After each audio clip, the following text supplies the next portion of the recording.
Chapter 19 The Need to Change One's Outlook on the World.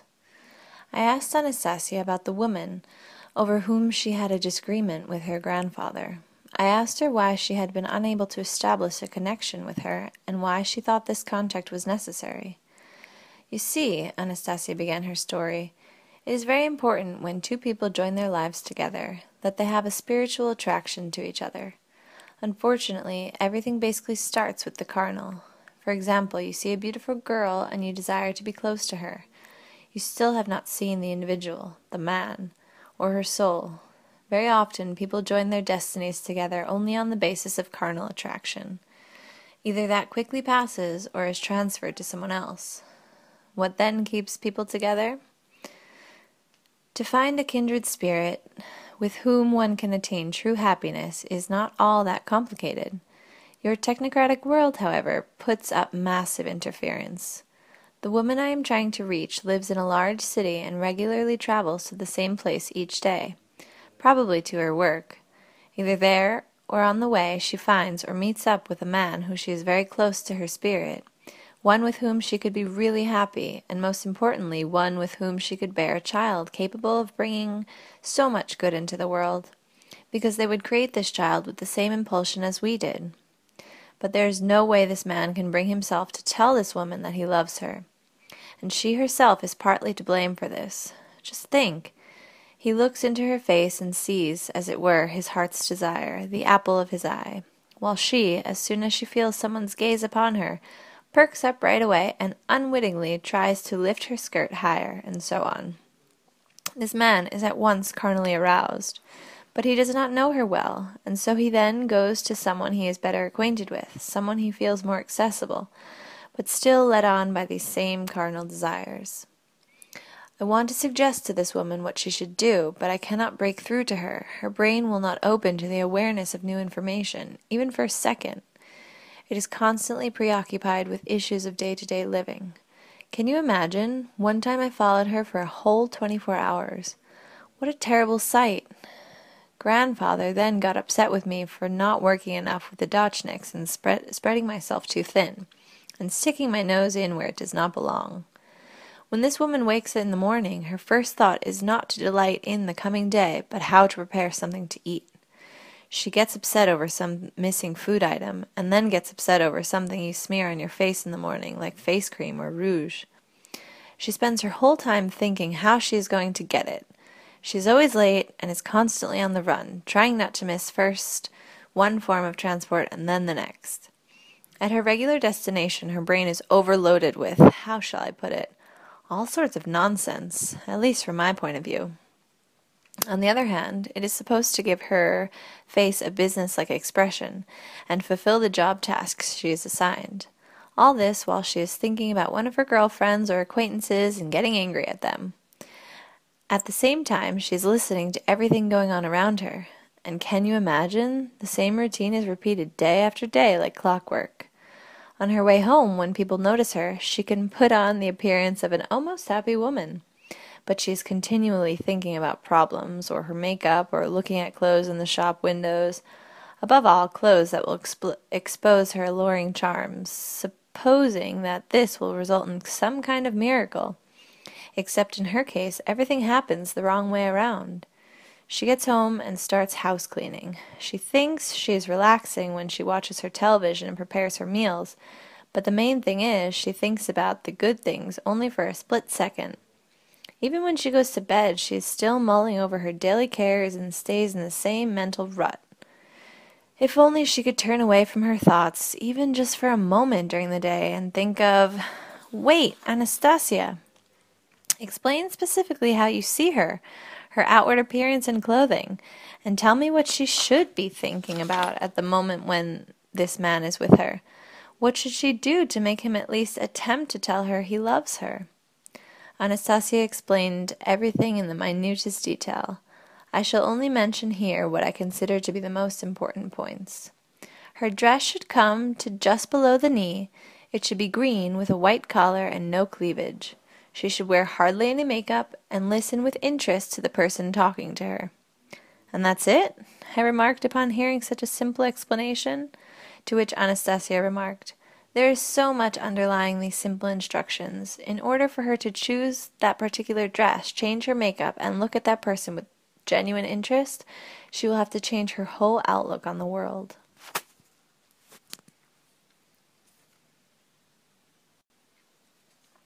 Chapter 20. A Mortal Sin. I still need to tell you, Vladimir, about the terms under which you will receive money in the bank, when there will be a great deal of money in your accounts. Go ahead, Anastasia. It will be a pleasant experience, I replied. However, I was devastated by what I heard. Judge for yourselves. Here is what she set forth. In order to withdraw the money from your bank account, you must meet the following conditions. First of all, for 3 days before receiving it, you must not drink anything alcoholic. When you arrive at the bank, the manager must verify with the help of the devices you have your compliance with this condition in the presence of not less than 2 witnesses. If the first condition is met, you may then proceed to carry out the second. You must do no less than 9 deep knee bends in front of the bank manager and the 2 witnesses present. When the significance, or rather the absurdity, of her words finally sunk in, I jumped up and stood up as well. I couldn't believe my ears, and countered, "First, they're going to check my alcohol content, and then I'm to do at least 9 deep knee bends like this? Is that it?" "Yes," responded Anastasia, "and for each knee bend they will be able to release from your account no more than 1,000,000 of your rubles at their present worth." I was overwhelmed by a sense of rage, anger, and annoyance. "What did you say that for?" "Well, what for? I was feeling so good. I believed you. I was starting to think that you were right about a lot of things, that there was logic in your arguments. But now I am absolutely convinced that you're a schizophrenic, a stupid hick, a mad woman.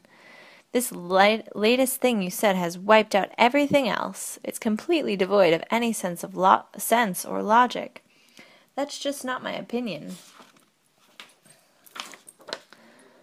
Any sane person would agree with me." "Ha! Don't tell me you still want me to write out these conditions in your book." "Yes." "Now you've really gone mad. Do you mean to tell me that you were planning to write out instructions to the banks or publish this order?"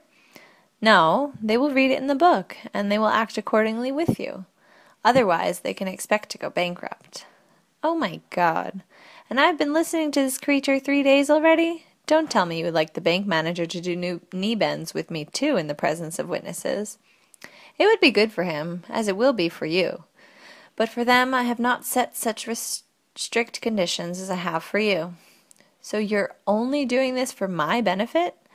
Do you have the slightest idea what a mockery you've made of me? See what the love of a crazy recluse can spill over into? Only it won't work. Not one single bank will ever agree to serve me under those conditions, no matter how much you have visualized such a situation. In your dreams, eh? Well, you can stand here and do the deep knee bends you want, you nincompoop. The banks will agree, and whether you know it or not, will open accounts for you. Granted, only those banks which are willing to operate ethically, and people will trust them and come to them." Anastasia went on, not budging an inch from her position. I found myself becoming increasingly irritated and angry. Angry with myself, or angry at Anastasia. Come on now, think how long I've listened to her, trying to understand what she was saying, and here she's turned out to be simply half crazy. I started laying into her, using, to put it mildly, some pretty coarse language. She stood there, leaning with her back to a tree, her head just slightly bowed. One hand was clasped to her chest, and the other was raised upward, lightly waving. I recognized that gesture. She used it every time she needed to bring calm to the surrounding natural environment, so I wouldn't get fearful of it. And I realized why she needed to calm them down on this occasion. Every insulting or coarse word directed at Anastasia felt like a whip cracking against her flesh, making her whole body tremble. I fell silent. I sat down on the grass, turned away from Anastasia, deciding I'd better calm down myself and head back to the river bank, and not talk with her any more at all. But when I heard her voice call out behind me, I was amazed that it didn't have the slightest hint of resentment or rebuke. "You know, Vladimir, everything bad that happens to man is brought on by man himself, whenever he disobeys the laws of the spiritual beings and breaks his connection with nature. The forces of darkness try to distract their attention with the instant attraction of your technocratic way of life, to make them forget the simple truths and commandments set forth way back in the Bible. And they all too often succeed. One of the mortal sins of man is pride. Most people are subject to it, this sin. I shall not at the moment go into all the terrible, disastrous effects it produces. After you return home and try to make sense of it, you will understand, either on your own or through the help of the enlightened individuals who come to see you. For now I shall just say this: the forces of darkness, which are diametrically opposed to the force of light, are every moment working to make sure man does not let go of this sin, and money is one of their basic tools in this campaign. They were the ones that thought up the concept of money.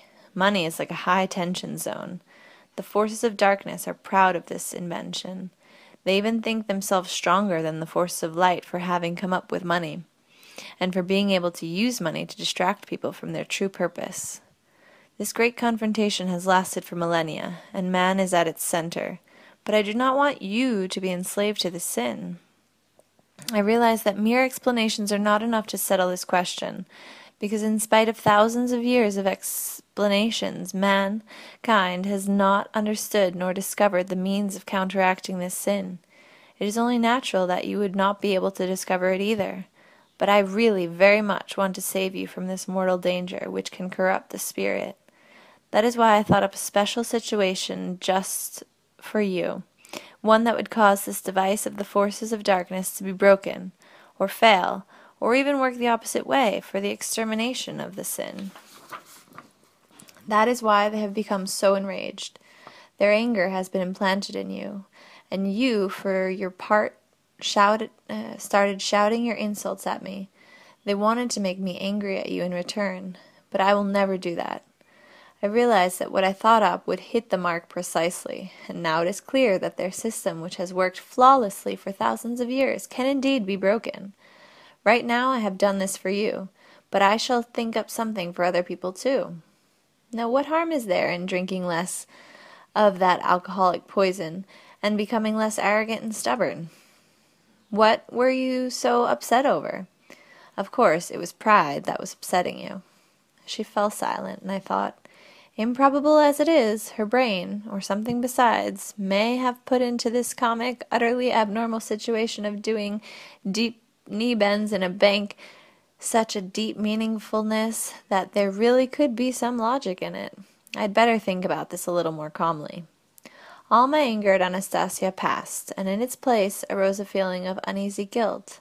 However, instead of apologizing on the spot, I simply turned to her with the desire for reconciliation. Anastasia, it turned out, felt my inner state. She at once gave a joyful shudder all over and began talking at top speed.